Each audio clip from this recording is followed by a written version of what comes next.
भगवान की जय। प्यारे कृष्ण कन्हैया लाल की जय। श्री गर्ग संहिता अश्वमेध खंड चल रहा है और आज है 30वां अध्याय। ऊर्ध्वकेश और अनिरुद्ध का तथा नद और गद का घोर युद्ध। ऊर्ध्वकेश और नद का वध। श्री गर्ग जी कहते हैं, महाराज, तब ऊर्ध्वकेश मूर्छा से उठकर दूसरे रथ पर आरूढ़ हो ज्यों ही अनिरुद्ध के सामने संग्राम के लिए आया, त्यों ही उन्होंने अपने तीखे नाराजों से उसके रथ के टुकड़े टुकड़े कर डाले। नरेश्वर रथ को टूटा देख उसने पुनः दूसरे रथ का आश्रय लिया, परंतु प्रद्युम्न कुमार ने रणभूमि में तत्काल ही बाण मारकर उसके उस रथ को भी खंडित कर दिया। इस प्रकार समरांगण में ऊर्ध्वकेश के 9 रथ अनिरुद्ध के द्वारा तोड़े गए। तब उस दैत्य ने कुपित होकर रण क्षेत्र में अनिरुद्ध पर तीव्र गति से शक्ति का प्रहार किया। उस शक्ति को अपने ऊपर आती देख वीर अनिरुद्ध ने अनेक नाराजों से उसके 10 टुकड़े कर डाले। तब युद्ध स्थल में सुवर्णमय रथ पर आरूढ़ हो ऊर्ध्वकेश अनिरुद्ध का सामना करने के लिए बड़े वेग से आया। आते ही हर्षोत्साह से भरकर उसने अनिरुद्ध को 5 बाणों से घायल कर दिया। उन बाणों के आघात से अनिरुद्ध को बड़ी वेदना हुई। तब कुपित हुए अनिरुद्ध ने धनुष उठाकर सहसा हाथ की फुर्ती दिखाते हुए ऊर्ध्वकेश की छाती में विचित्र पांख वाले 10 बाण मारे। उन अत्यंत दारुण बाणों ने उसका रक्त पी लिया और पीकर उसी प्रकार पृथ्वी पर गिर पड़े जैसे झूठी गवाही देने वालों के पूर्वज नरक में गिरते हैं। तदनंतर पुनः कुपित हुए ऊर्ध्वकेश ने खड़ा रह ऐसा कहते हुए 10 बाणों द्वारा अनिरुद्ध के मस्तक पर प्रहार किया। राजेंद्र, वे 10 बाण अनिरुद्ध की पगड़ी में गड़ गए और वृक्ष की 10 शाखाओं के समान शोभा पाने लगे। नृपश्रेष्ठ, जैसे फूलों द्वारा प्रहार करने पर हाथी को कोई पीड़ा नहीं होती, उसी प्रकार युद्ध स्थल में उन बाणों के आघात से रुक्मवती कुमार अनिरुद्ध को व्यथा नहीं हुई। माधव, अनिरुद्ध ने अत्यंत रोष से भरकर विचित्र पांख वाले तथा सुवर्णमय पंख वाले 100 बाण अपने धनुष पर रखकर प्रत्यंचा खींचकर छोड़े। राजन, वे बाण ऊर्ध्वकेश के सारे अंगों का भेदन करके रक्त रंजित हो शीघ्र ही नीचे गिर गए। ठीक उसी तरह जैसे श्री कृष्ण भक्ति से विमुख मनुष्य अधोगति को प्राप्त होते हैं। उन बाण समूहों से आहत होने पर युद्ध स्थल में ऊर्ध्वकेश के प्राण पखेरु उड़ गए। नृपश्रेष्ठ, उस समय दैत्य सेना में हाहाकार मच गया। यादवों की सेना में जय हो की ध्वनि गूंज उठी और देवता लोग अनिरुद्ध के ऊपर फूलों की वर्षा करने लगे। यादवराज ऊर्ध्वकेश उस युद्ध स्थल से दिव्य देह धारण करके विमान पर आरूढ़ हो पुण्यात्माओं के निवास स्थान स्वर्गलोक में चला गया। भाई को मारा देख नद शोक से भर गया। हाथी पर बैठे हुए उस दैत्य ने गजराज पर विराजमान गद को लक्ष्य करके अनेक बाण छोड़े। उन बाणों को अपने ऊपर आया देख महान धनुर्धर गद ने अनिरुद्ध के देखते देखते एक ही बाण से उन सबको काट दिया। भाई के शोक में डूबे हुए नद ने अत्यंत कुपित होकर संग्राम में अपने बाणों के प्रहार से रोहिणी नंदन गद को गजहीन कर दिया। उनके हाथी को मार गिराया। सैकड़ों बाणों के आघात से उस हाथी के अंग अंग विदीर्ण हो गए थे, इसलिए वह पंचत्व को प्राप्त हो गया और गद उसके साथ ही भूमि पर गिर पड़े। वह अद्भुत सी घटना घटित हुई। तब गद क्रोध से जल उठे और रणभूमि में गदा लेकर शत्रु को मारने के लिए उसी तरह आगे बढ़े जैसे वन में एक सिंह दूसरे सिंह पर आक्रमण करता है। राजन, आते ही नद के हाथी ने गद को अपनी सूंड में लपेटकर आकाश में 100 योजन ऊपर फेंक दिया। आकाश से गिरने पर गद ने उठकर हाथी के सुंड दंड को पकड़ लिया और उसे घुमाकर पृथ्वी पर दे मारा। उस हाथी की युद्ध स्थल में तत्काल मृत्यु हो गई। यह देखकर महान असुर नद को आश्चर्य हुआ। उसने गद की प्रशंसा करके एक भारी गदा हाथ में ली और शीघ्र ही गदाधारी वीर गद को युद्ध के लिए ललकारा। प्रजानाथ, इसी प्रकार गद ने भी दैत्य नद का अपने साथ संग्राम के लिए आह्वान किया। नद ने गद को उत्तर दिया, यादव, तू मनुष्य है, अतः तेरे साथ युद्ध करने में मुझे लज्जा का अनुभव हो रहा है। भला तू कैसे मेरे साथ युद्ध करेगा? पहले तू मुझ पर प्रहार कर, पीछे मेरे प्रहार से तू जीवित नहीं रह सकेगा। यह सुनकर गद ने उससे उसी प्रकार बात की जैसे देवराज इंद्र ने वृत्रासुर से वार्तालाप किया था। गद बोले, दैत्य, जो मुंह से बड़ी बड़ी बातें बनाते हैं वे कुछ कर नहीं पाते, जो शूरवीर हैं वे रणभूमि में डींग नहीं हाँकते, अपना पराक्रम दिखाते हैं। राजेंद्र, यह सुनकर नद कुपित हो उठा। उसने गर्जना करते हुए अपनी भारी और विशाल गदा गद की छाती पर दे मारी। गदा की चोट खाकर भी वीरवर गद युद्धभूमि में उसी प्रकार विचलित नहीं हुए जैसे मदोन्मत्त हाथी किसी बालक द्वारा फूल से मारे जाने पर उसकी कोई परवाह नहीं करता। दानव लज्जित हो गया था। उसकी ओर देखकर वीर शिरोमणि गद ने कहा, परंतप, यदि तुम वीर हो तो मेरा भी एक प्रहार सहन कर लो। ऐसा कहकर गद ने गदा से उसके ललाट पर भारी चोट पहुंचाई। धर्मज्ञ नद ने भी कुपित होकर गद के कंधे पर गदा मारी। वे दोनों वीर गदा युद्ध में कुशल थे और इस प्रकार भारी आघात करते हुए एक दूसरे को मार डालने की इच्छा से गदा युद्ध में लगे रहे। दोनों परस्पर के आघात से खिन्न हो क्रोध से भरकर विजय के प्रयत्न में तत्पर रहे, परंतु वहां उनमें से कोई भी ना तो हारता था और न उत्साहहीन ही होता था। भाल पर, कंधे पर, मस्तक पर, वक्षस्थल में तथा संपूर्ण अंगों में आघात लगने से वे लहूलुहान हो रक्त से भीग गए थे और दो खिले हुए पलाश वृक्षों के समान दिखाई पड़ते थे। सम्रांगण में गदाओं द्वारा उन दोनों का महान युद्ध चल रहा था। उनकी दोनों गदाएं आग की चिंगारियां छोड़ती हुई परस्पर चूर चूर हो गईं। तब उन दोनों गद यादव और नद दैत्य में घोर बाहु युद्ध होने लगा। उस समय रोष से भरे हुए बलराम के छोटे भाई गद ने नद को अपनी बाहों से पकड़कर उसी तरह पृथ्वी पर दे मारा जैसे सिंहराज किसी भैंसे को पटक देता है। तब दैत्य ने गद की छाती में मुक्के से प्रहार किया। लगे हाथ गद ने भी उसके मस्तक पर एक बंधा हुआ मुक्का जड़ दिया।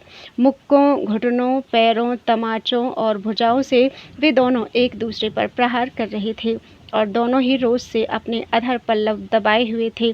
तब समर भूमि में दैत्य ने कुपित होकर बलपूर्वक गद का एक पैर पकड़ लिया और घुमाकर उन्हें धरती पर दे मारा। उसी समय रोष से जलते हुए गद ने भी उठकर शत्रु का एक पैर पकड़कर उसे घुमाते हुए हाथी के पृष्ठभाग पर पटक दिया। राजन, दैत्य ने फिर उठकर रोहिणी कुमार को जा पकड़ा और बलपूर्वक आकाश में उन्हें 100 योजन ऊपर फेंक दिया। वहां से गिरने पर भी वज्र के समान अंग वाले गद को कोई चोट नहीं पहुंची। किंचन मात्र मन में व्याकुलता हुई। फिर उन्होंने उस दैत्य को भी 1 सहस्त्र योजन ऊपर उछाल दिया। उतनी ऊंचाई से गिरने पर भी वह दैत्य फिर उठकर युद्ध करने लगा। गद नद को और नद गद को पारस्परिक आघातों द्वारा चोट पहुंचाते रहे। नृपेश्वर भयंकर घूसों की मार से उन दोनों में महान युद्ध छिड़ा हुआ था।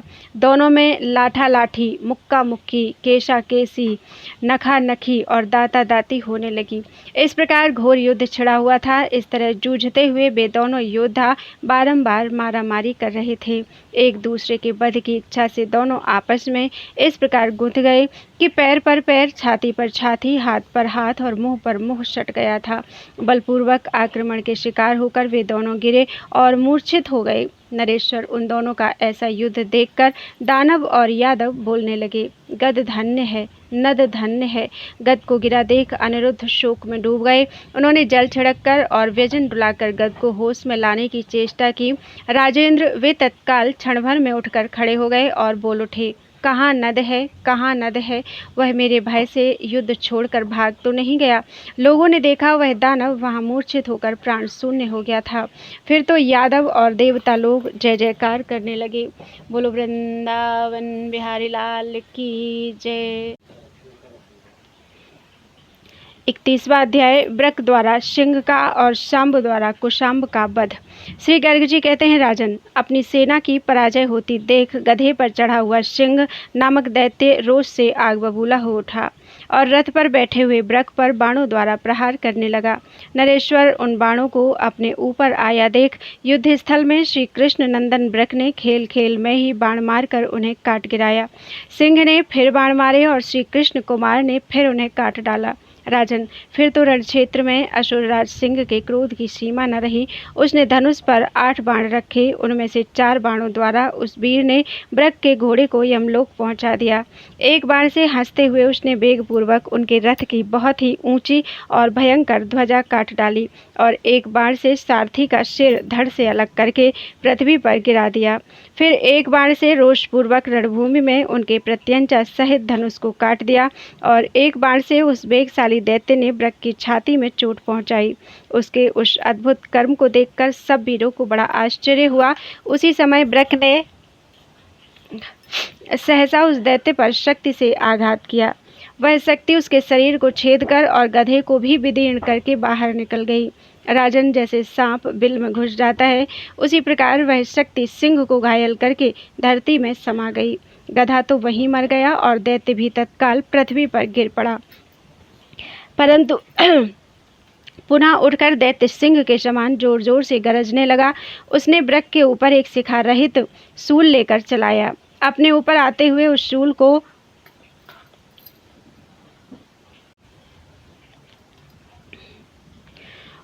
को ब्रक ने सम्रांगण में अपने हाथ से पकड़ लिया।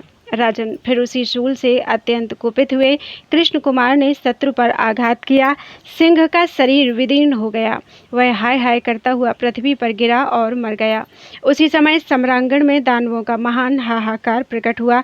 देवताओं ने फूलों की वर्षा की और श्रेष्ठ यादव वीर जय जयकार करने लगे। तब क्रोध से भरे हुए कुशाम्ब ने युद्ध के मैदान में रथ पर आरूढ़ हो शीघ्र आकर शाम्ब आदि समस्त यादवों को अपने सहायकों द्वारा बींधना आरंभ किया। उसके बाणों से छिन्न भिन्न होकर बहुत से विशाल गजराज धराशायी हो गए, रथ उलट गए और युद्ध में बहुत से घोड़ों की गर्दनें कट गईं तथा बहुत से पैदल योद्धा बिना सिर और भुजाओं के हो गए।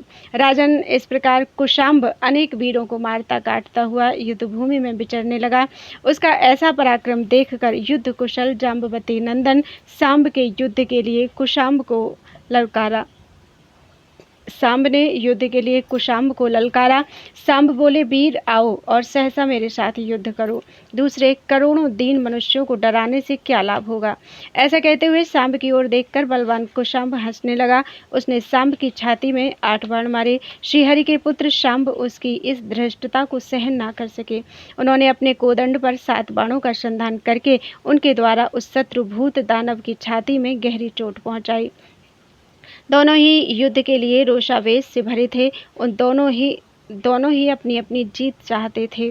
संग्राम भूमि में वे दोनों योद्धा स्कंद तथा तारकासुर के समान शोभा पाते थे। युद्ध स्थल में सांब ने कुशाम्ब पर और कुशाम्ब ने सांब पर आपस में सर्प सदृश बाणों की वर्षा आरंभ की।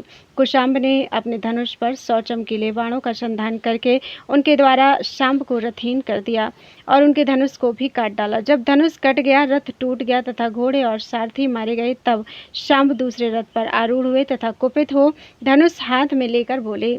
सांब ने कहा, दैत्य, ऐसा विशाल पराक्रम प्रकट करके अब तुम कहाँ जाओगे? क्षण भर संग्राम भूमि में ठहर कर मेरा उत्तम पराक्रम देख लो। ऐसा कहकर सांब ने अपने कोदंड पर एक उग्र शायक का संधान किया और उसे दिव्य मंत्र से अभिमंत्रित करके कुशाम्ब के रथ पर छोड़ दिया। उस बाण से आहत हो कुशाम्ब का रथ घोड़े और सारथी सहित अलात चक्र की भांति भूतल पर चक्कर काटने लगा। चक्कर काटते काटते वह शीघ्र ही 1 योजन तक चला गया। रथ सहित दैत्य को घूमते देख जाम्बवती नंदन सांब के मुख पर हास्य की छटा छा गई और वे धनुष पर 1 बाण रखकर बोले। सांब ने कहा, असुरेश्वर, तुम्हारे जैसे महान वीर जो देवेंद्र के तुल्य पराक्रमी हैं, स्वर्गलोक में रहने के योग्य हैं। इस धरती पर उनकी शोभा नहीं होती, अतः मेरे इस दूसरे बाण से रथ सहित तुम सदैव स्वर्ग में चले जाओ। यह तुम्हारे ऊपर मेरी बड़ी कृपा होगी। ऐसा कहकर सांब ने आकाश में पहुंचाने वाला दिव्यास्त्र छोड़ा। नरेश्वर, उस बाण से रथ सहित कुशाम्ब चक्कर काटता हुआ धरती से ऊपर को उठा और बहुत से लोगों को लांघकर सूर्यमंडल में जा पहुंचा। वहां पहुंचकर घोड़े और सारथी सहित उसका रथ सूर्य की ज्वाला में जल गया तथा उस दैत्य का शरीर भी तत्काल दग्ध होकर पृथ्वी पर आसुरीपुरी में बलबल के समीप गिर पड़ा। उस पापी दानव के गिरने और मर जाने पर समस्त दैत्य भयभीत हो हाहाकार करने लगे। उस समय यादवों की सेना में बार बार दुंदुभियां बजने लगी। देवता सांब के रथ पर सानंद पुष्प वर्षा करने लगे। बोलो वृंदावन बिहारी लाल की जय। मय को बलबल का समझाना, बलबल की युद्ध घोषणा, समस्त दैत्यों का युद्ध के लिए निर्गमन, विलंब के कारण सैन्यपाल के पुत्र का वध तथा दुखी सैन्यपाल को मंत्री पुत्रों का विवेक पूर्वक धैर्य बंधाना।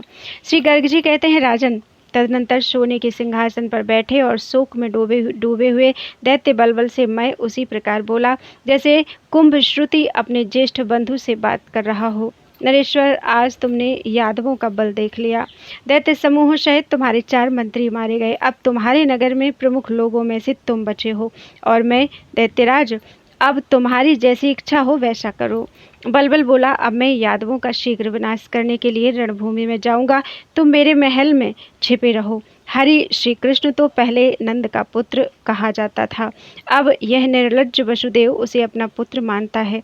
वह गोपियों के घर से माखन, दूध, घी, दही और तक्र आदि चुराया करता था, रासमंडल में रसिया बनकर नाचता था। अब जरासंध के भय से उसने समुद्र की शरण ली है। जिसने अपने मामा को मारा है वह क्या पुरुषार्थ करेगा। बलबल की यह बात सुनकर मय को बड़ा क्रोध हुआ। वह बोला, मय ने कहा, ओ निंदक, जिससे ब्रह्मा, शिव, माया और इंद्र भी डरते हैं, ऐसे सब को भय देने वाले नित्य निर्भय श्री कृष्ण की तू निंदा कर रहा है।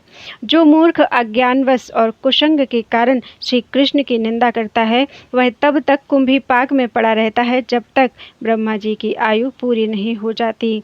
कृष्णं निंदति यो मूढ़ो या ज्ञानश्च कुसंगतः कुंभीपाके सपतति यावद वै ब्रह्मणो वयः। जिन्होंने चंडपाल और शिशुपाल की मंडली का खंडन किया है, जो दानवों के दल का दमन करने वाले हैं, उन परमात्मा मदन मोहन माधव का तू कुल की कुशलता के लिए भजन कर। मैं का यह वचन सुनकर बलबल परम ज्ञान को प्राप्त हो गया। राजेंद्र, उसने क्षण भर विचार करके हंसते हुए से कहा। बलबल बोला, मैं जानता हूँ कि भगवान श्री कृष्ण संपूर्ण विश्व के पालक हैं। बलराम जी साक्षात भगवान शेषनाग हैं, प्रद्युम्न कामदेव के अवतार हैं और यहाँ आए हुए अनिरुद्ध साक्षात ब्रह्मा जी हैं। इन्हीं के हाथ से हमारा वध होने वाला है। यह सोचकर ही मैंने इस अश्व का अपहरण किया है।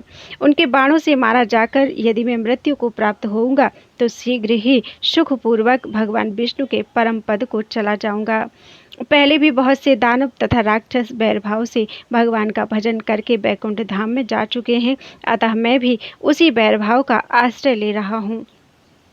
ऐसा कहकर कवच धारण करके दानव शिरोमणि बलबल ने तुरंत ही अपने सेनापति को बुलाया और इस प्रकार कहा, सेनापति, तुम प्रयत्न पूर्वक ढिंढोरा पिटवाकर इस पुरी में मेरा यह आदेश प्रसारित कर दो कि वीरों में से जो लोग भी बच गए हैं वे अनिरुद्ध के साथ युद्ध के लिए चले। जो मेरी आज्ञा नहीं मानेंगे वे बेटे अथवा भाई ही क्यों न हो, युद्ध किए बिना वध के योग्य समझे जाएंगे। बलबल का ऐसा आदेश सुनकर सेनापति ने गली गली और घर घर में डंका बजाकर बड़े वेग से उसकी आज्ञा घोषित कर दी। ढिंढोरे के साथ की गई इस घोषणा को सुनकर समस्त दैत्य भय से आतुर हो गए और शीघ्र ही सब प्रकार के अस्त्र शस्त्र लेकर वे बलबल के सभा भवन में आ गए। तब सबसे पहले सैन्यपाल लाख दैत्यों से घिरकर कवच और धनुष से सुसज्जित हो रथ के द्वारा नगर से बाहर निकला। दुर्नेत्र, दुर्मुख, दुष्स्वभाव और दुर्मद ये मंत्रियों के 4 पुत्र भी युद्ध के लिए निकले।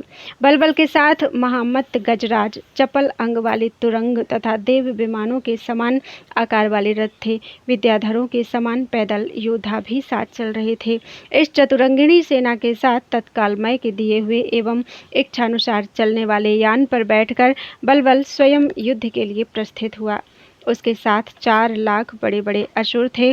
सैन्यपाल का पुत्र भूखा था और घर पर भोजन कर रहा था, इसलिए युद्ध के निमित्त शीघ्र नहीं निकल सका। सेना में उसे नहीं आया देख बलबल के सैनिकों ने डरते डरते दैत्यराज से उसके अनुपस्थित होने की बात बताई। तब बलबल के आदेश से कई वीर गए और उसे रोषपूर्वक रस्सियों से बांधकर राजा के सामने ले आए। इस सफलता से उनके मुख और नेत्र खिल उठे थे। सैन्यपाल के पुत्र को देखकर प्रचंड शासक बलबल ने बहुत फटकारा और वेगपूर्वक उसके मुख पर भुशुंडी मार दी। सैन्यपाल के पुत्र का वध हुआ देख सब दैत्य भयभीत हो उठे। सैन्यपाल संग्राम में अपने पुत्र को मार दिया गया सुनकर दुख से आतुर हो हाथों से माथा पीटता हुआ रथ से गिर पड़ा। वह पुत्र के दुख से दुखी हो अत्यंत विलाप करने लगा। हा पुत्र, हा वीर, मुझ वृद्ध पिता को छोड़कर रण क्षेत्र में शतघ्नि के मार्ग से तुम स्वर्ग को चले गए, मेरा दर्शन तक नहीं किया। बेटा, तुम राजा के शासन से युद्ध किए बिना ही कहाँ चले गए। इस तरह विलाप करता हुआ सैन्यपाल सम्रांगण में रो रहा था। तब मंत्रियों के पुत्रों ने शोकमग्न सैन्यपाल के सामने आकर कहा। मंत्री पुत्र बोले, सेनापति, तुम तो शूरवीर हो, रणभूमि में आकर रोदन न करो। शोक करने पर भी जो मर गया वह तुम्हारे पास लौट कर नहीं आएगा। मृत्यु जीवधारियों के पीछे जन्मकाल से ही लगी रहती है, वही इस समय प्राप्त हुई है। धीर पुरुष मृत्यु के लिए शोक नहीं करते, मूर्ख लोग ही मृत पुरुष के लिए सदा शोक में डूबे रहते हैं। कोई गर्भ में मर जाते हैं, किसी की जन्म लेते ही मृत्यु हो जाती है, कोई बचपन में और कोई जवानी में ही काल कबलित हो जाते हैं, कोई ही बुढ़ापे में मरते हैं, कोई षष्ठ से, कोई अष्ट से, कोई दुख से और कोई ऊंचे स्थान से गिरने के कारण मृत्यु के वशीभूत होते हैं। दैववश कर्म के अधीन हुए सभी जीव एक दिन मृत्यु को प्राप्त होते हैं। कौन किसका पिता और पुत्र है, अथवा कौन किसकी माता या प्रियतमा पत्नी है। विधाता कर्म के अनुसार प्राणियों में संयोग और वियोग कराया करता है। संयोग में बड़ा आनंद मिलता है और वियोग में प्राण संकट की घड़ी आ जाती है। ऐसी अवस्था सदा मूर्खों की ही हुआ करती है। आत्मा राम पुरुष निश्चय ही हर्ष शोक के वशीभूत नहीं होते। तुम दुखी होकर जब अपने प्राणों का त्याग कर रहे हो तो आत्मघाती बनोगे।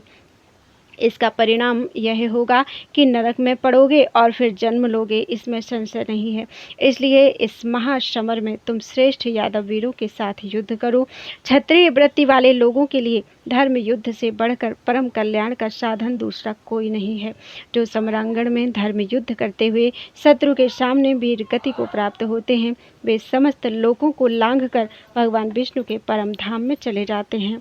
श्री गर्ग जी कहते हैं, राजन, उन दैत्यों के इस प्रकार समझाने पर सैन्यपाल ने सब शोक त्याग दिया तथा रोष से भरकर वहां आए हुए समस्त वीरों का निरीक्षण किया। संग्राम भूमि में सब पर दृष्टिपात करके रोष से जलते हुए सैन्यपाल ने शीघ्र ही यह बात कही। बोलो वृंदावन बिहारी लाल की जय। श्री कृष्ण की कृपा से दैत्यराज कुमार कुनंदन के जीवन की रक्षा। सैन्यपाल ने कहा, यहाँ सभी रण दुर्मद धनुर्धर वीर तो आ गए हैं, केवल राजा के पुत्र युवराज इस रणभूमि में नहीं दिखाई देते हैं। वे मेरे बेटे को मरवाकर घर में बैठे क्या कर रहे हैं? क्या वे भुसुंडी के मुंह में पड़कर मेरे पुत्र के ही रास्ते पर नहीं जाएंगे? ऐसा कहकर रोज से आंखें लाल किए सैन्यपाल बड़े हर्ष के साथ राजकुमार को पकड़ने के लिए शीघ्र ही पुरी में जा पहुंचा। उस राजकुमार ने रात में भोजन के बीच में ही मदिरा पीकर शयन किया था, अतः मदमत्त होने के कारण वह राजा की आज्ञा को भूल गया था। ढिंढोरे पर की गई घोषणा सुनकर उसकी पत्नी भय से विह्वल हो रो पड़ी और अपने पति राजकुमार को जगाने लगी। हे वीर, उठो उठो उठो, प्रातःकाल हो गया। नगाड़े की आवाज़ के साथ तुम्हारे पिता का यह शासन पुरी में सुनाई देता है। जो युद्ध के लिए नहीं जाएंगे वे पुत्र आदि ही क्यों न हो वध के योग्य होंगे। इसलिए शीघ्र जाओ और पिता का दर्शन करो। अपनी प्यारी पत्नी के जगाने पर उसको कुछ होश हुआ। जब बलबल की सेना चली गई तब उसकी पत्नी ने उसे पुनः जगाया। तब निद्रा त्याग कर राजकुमार उठा और तुरंत धनुष बाण लेकर मन ही मन भगवान शिव तथा गणेश जी का स्मरण करता हुआ रथ के द्वारा युद्ध के लिए चला। राजकुमार को आया देख सैन्यपाल ने रोषपूर्वक पूछा, तुमने दैत्यराज के शासन का किस बल से और क्यों उल्लंघन किया है, वह मुझे बताओ। मेरा बेटा भी तुम्हारे ही समान विलंब करके शीघ्र रणभूमि में नहीं पहुंचा था, इसलिए बलबल ने उसे शतघ्नि के मुंह पर खड़ा करके मार डाला। अतः पिता के पास चलो, तुम्हारे पिता बड़े सत्यवादी हैं। उन्होंने तुम्हें पकड़ लाने के लिए मुझे भेजा है, अतः वे शीघ्र ही तुम्हें मार डालेंगे। सैन्यपाल की तीखी बात सुनकर भय के कारण राजकुमार का मुंह सूख गया। वह दुखी सुधन्वा की भांति पिता के पास गया। दैत्य समुदाय से घिरे हुए उसके पिता अनिरुद्ध को जीतने के लिए उत्सुक हो रोषपूर्वक रथ पर बैठे थे। उनके पास जाकर राजकुमार ने पिता का दर्शन किया। पिता को देखकर उनके चरणों में मस्तक झुकाकर राजकुमार लज्जित तथा भय से बेहुअल हो गया। दानवेंद्र के सामने वह पृथ्वी पर नीचे मुंह किए खड़ा था। बलबल कुपित हो दांतों से दांत पीसता हुआ बोला, अरे अपने विनाश के लिए तूने मेरी आज्ञा का उल्लंघन क्यों किया? तेरे इस अपराध के कारण मैं तुझे दंड दूंगा। निश्चय ही तू डरकर रणक्षेत्र से प्राण बचाने के लिए घर में जा घुसा था। कुनंदन, तू पुत्र नहीं कुपुत्र है, शत्रु के समान है और अत्यंत मलिन है। मैं तुझे त्याग कर शतग्नि के मुख से अभी मार डालूंगा। अपने बेटे से ऐसा कहकर वीर बलबल दुख से आंसू बहाने लगा और मन ही मन खिन्न होकर बोला, हाय, मैंने ऐसी प्रतिज्ञा क्यों की? अहो, सैन्यपाल के बेटे को मैंने बिना अपराध के ही मार डाला। उसी पाप से मेरा पुत्र भी मरेगा, इसमें संशय नहीं है। यदि अपने वीर पुत्र को मैं बलपूर्वक मृत्यु के मुख से छुड़ा लूँगा तो मेरे समस्त सैनिक मुझे गाली देंगे और मुझ पर हंसेंगे। दैत्यराज को इस प्रकार शोकमग्न, दुखी और पुत्र के लिए खिन्न चित्त देखकर रोष और अमर्ष से भरा हुआ सैन्यपाल हंसता हुआ बोला। सैन्यपाल ने कहा, राजन, पहले अपने इस पुत्र कुनंदन को शीघ्र मार डालो। इसके बाद यादवों का दानवों के साथ संग्राम होगा। दैतेंद्र, तुम सत्यवादी हो और यह कर्म अत्यंत दारुण है। यदि दुख के कारण तुम इसे नहीं करोगे तो तुम्हें नरक में जाना पड़ेगा। भूपाल, कौशलपति राजा दशरथ ने सत्य की रक्षा के लिए श्री राम जैसे बेटे को त्याग दिया था। सत्य के बंधन में बंधे हुए हरिश्चंद्र ने अपनी प्यारी पत्नी को, पुत्र को और अपने आप को भी बेच दिया था। बलि ने सत्य के कारण सारी पृथ्वी दे डाली। विरोचन ने अपना जीवन दे दिया। राजा शिवी ने अपकीर्तिका तथा दधीचि ने अपने शरीर का त्याग कर दिया था। जैसे गुरु वशिष्ठ ने प्रसध्र को, राजा रंतिदेव ने भोजन को त्याग दिया था, उसी प्रकार दैत्यराज, तुम भी आज्ञा भंग करने वाले इस पुत्र का मोह छोड़कर इसे मार डालो। तुमने पहले जो यह प्रतिज्ञा की थी कि मैं अपनी आज्ञा का उल्लंघन करने वाले बेटे और भाई को भी तत्काल मार डालूंगा, फिर दूसरे की तो बात ही क्या है। उस देश में निवास करना चाहिए जहाँ राजा सत्यवादी हो, उस देश में कदापि नहीं रहना चाहिए जहाँ का राजा मिथ्यावादी हो। श्री गर्ग जी कहते हैं, सैन्यपाल की बात सुनकर बलबल ने खिन्न चित्त हो अपने उस पुत्र का भी वध करने के लिए उसी को आज्ञा दे दी। तदनंतर बलबल दुखी हो यादवों के सामने गया। इधर सैन्यपाल ने राजकुमार के आगे उसके पिता की दी हुई आज्ञा सुना दी। यह सुनकर कुनंदन ने उसे शीघ्र ही इस प्रकार उत्तर दिया। राजपुत्र बोला, सेनापति, तुम पराधीन हो, इसलिए तुम्हें राजा की आज्ञा का अवश्य पालन करना चाहिए। परशुराम जी ने अपने पिता की आज्ञा से माता का मस्तक काट लिया था। सैन्यपाल, मैं निश्चिंत हूँ, मैंने धर्म कार्य का पालन कर लिया है, अब मुझे मृत्यु से कोई भय नहीं है, तुम मुझे शतग्नि में झोंक दो। ऐसा कहकर राजकुमार ने अपना किरीट, भुजबंद, मोतियों का हार, सुवर्णमयी माला तथा कुंडल और कड़े आदि सब आभूषण ब्राह्मणों को दान कर दिए। उन ब्राह्मणों ने बड़े दुख से उस राजकुमार को आशीर्वाद दिया। तदनंतर स्नान करके अपने शरीर में तीर्थ की मिट्टी पोत कर, मुख में तुलसी दल और कंठ में तुलसी की माला पहनकर राजकुमार श्री कृष्ण, हे राम, इस प्रकार कहता हुआ भगवान का स्मरण करने लगा। राजेंद्र, सैन्यपाल ने बलपूर्वक उसकी दोनों भुजाएं पकड़ ली और रोषपूर्वक उसे शतग्नि के मुख में डाल दिया। उसी समय हाहाकार मच गया। समस्त सैनिक फूट फूट कर रोने लगे। बलबल भी रो उठा और वहां खड़े हुए ब्राह्मण भी रोदन करने लगे। शतग्नि में बारूद भरकर उसमें तांबे के गोले डाल दिए गए और वह अग्नियुक्त होकर तप गई। उसी दशा में उस भयंकर शतग्नि को देखकर राजकुमार कुनंदन सर्वव्यापी परमेश्वर श्री कृष्ण को याद करके आंसू बहाता हुआ यह निर्मल वचन बोला, जिनके नेत्र प्रफुल्लित कमल दल के समान विशाल हैं, दांतों की पंक्ति शंख और चंद्रमा के समान उज्ज्वल है, जो नरेंद्र के वेश में रहते हैं तथा जिनके चरणारविंदों की इंद्रादि देववृंद भी वंदना करते हैं, उन श्री कृष्ण मुकुंद हरि का आज मैं प्राणांत काल में चिंतन करता हूँ। हे श्री कृष्ण, हे गोविंद, हे हरे, हे मुरारे, हे द्वारकानाथ श्री कृष्ण गोविंद, हे ब्रजेश्वर श्री कृष्ण गोविंद तथा हे पृथ्वी पालक श्री कृष्ण गोविंद, आप भय से मेरी रक्षा कीजिए। गोविंद, आपके स्मरण से हाथी ग्राह के संकट से छूट गया था।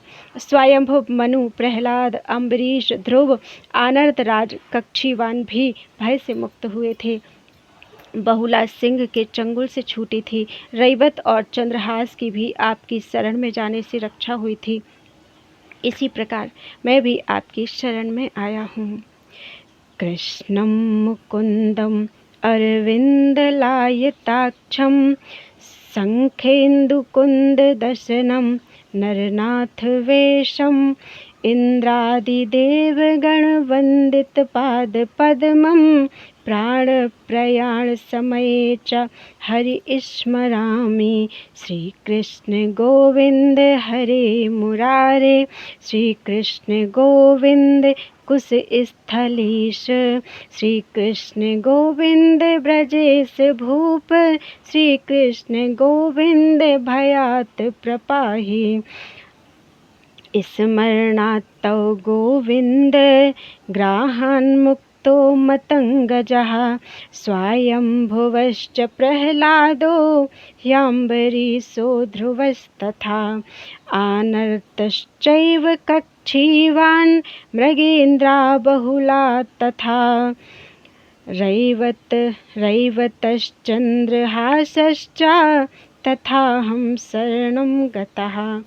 अहो, यदि युद्ध किए बिना पहले ही मेरी मृत्यु हो जाती है तो यह उचित नहीं है। अभी मैंने युद्ध स्थल में अपने बाणों द्वारा अनिरुद्ध को संतुष्ट नहीं किया, यादवों को संतोष नहीं दिलाया, श्री कृष्ण के पुत्रों के दर्शन नहीं किए, सारंग धनुष से छूटे हुए बाणों द्वारा अपने इस शरीर के टुकड़े टुकड़े नहीं करवाए।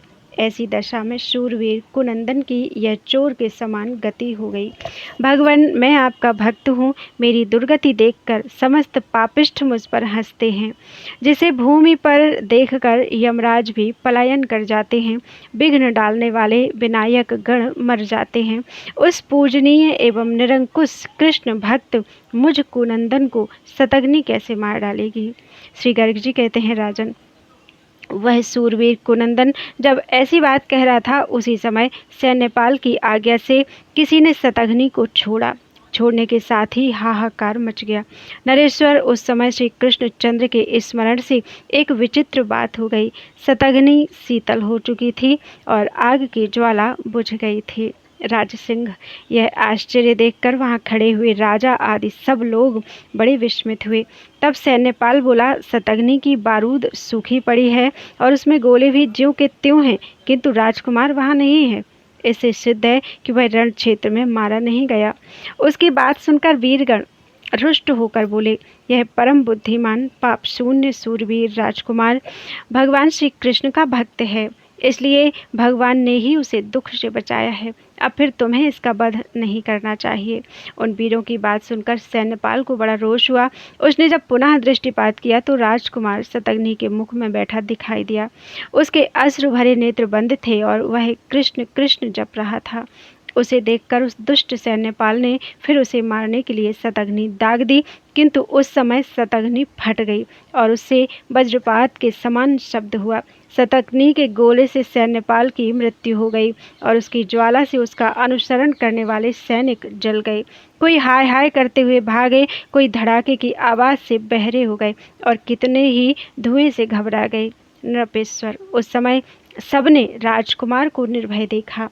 देखकर बलबल आदि सभी वीर जय जयकार करने लगे। दैत्य बोले, जिसकी रक्षा श्री कृष्ण करते हैं उसे कौन मनुष्य मार सकता है। जो भक्त का वध करने के लिए आता है वह दैवी योग से आप ही नष्ट हो जाता है।